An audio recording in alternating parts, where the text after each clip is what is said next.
స్టార్మాలో ప్రసారమవుతున్న 'చిన్ని' సీరియల్ గురించి చెప్పాలి అంటే, అబ్బా! నెక్స్ట్ లెవెల్ సీరియల్ అని చెప్పొచ్చు. ఈ సీరియల్‌లో రోజుకొక ట్విస్ట్, రోజుకొక సస్పెన్స్ అని కూడా చెప్పొచ్చు. అయితే ఇక విషయంలోకొచ్చినట్టయితే, ఈ సీరియల్‌లో కావేరిగా నటిస్తున్న కావ్య యాక్షన్ అదిరిపోయింది. మన కావ్య మొన్నటి వరకు కావేరిగా, ఇప్పుడు ఉషాగా, ఒకప్పుడు ఇన్నోసెంట్ క్యారెక్టర్, ఇప్పుడు టఫ్ మంచి స్పోర్ట్స్‌మన్ క్యారెక్టర్‌తో అదరగొట్టేస్తుంది కదా! ఇక తాజాగా ఒక సూపర్ డూపర్ శుభవార్త ఏంటి అంటే నిఖిల్ చిన్ని సీరియల్‌లోకి ఎంట్రీ ఇచ్చేస్తున్నాడు. దీనికి సంబంధించి ఇప్పటికే మనం ప్రూఫ్స్ కూడా చూసేసాం. ఎందుకంటే చిన్ని సీరియల్‌కి సంబంధించిన సీరియల్ నటీమణులతో నిఖిల్ కూడా కలిసి ఫోటో తీయించుకోవడం, త్వరలోనే నిఖిల్ కూడా వస్తున్నాడన్న విషయాన్ని సీరియల్ బృందం వాళ్ళు కూడా చెప్పకనే చెప్పడం 2 జరిగిపోయాయి.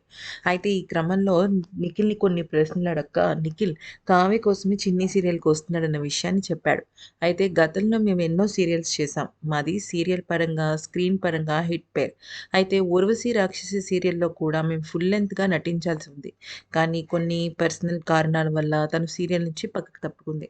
ఇక అప్పటినుంచి నేను మళ్ళీ తనతో కలిసి సీరియల్ చేయాలనుకుంటున్నాను. అయితే 'చిన్ని' సీరియల్ ద్వారా నాకు ఈ అవకాశం వస్తుందని అయితే మాత్రం నేను అనుకోలేదు. చాలా చాలా చాలా హ్యాపీగా ఉంది. అయితే ఇక ఈ సీరియల్‌లో నా క్యారెక్టర్ నెక్స్ట్ లెవెల్‌లో ఉంటుంది. నా క్యారెక్టర్ లేట్‌గా వచ్చినా లేటెస్ట్‌గా వస్తుంది అంటూ సూపర్ డూపర్ శుభవార్తనైతే చెప్పాడు. మరి నిఖిల్, కావ్య ఫ్రెండ్స్ ఫ్యాన్స్ రెడీగా ఉన్నారా ఈ సీరియల్ చూడడానికి? అయితే కింద కామెంట్ సెక్షన్‌లో మాకు కూడా తెలియచేయండి. అంతకన్నా ముందు ఈ వీడియోని లైక్ చేసి ఛానెల్‌ని సబ్స్క్రైబ్ చేసుకోండి.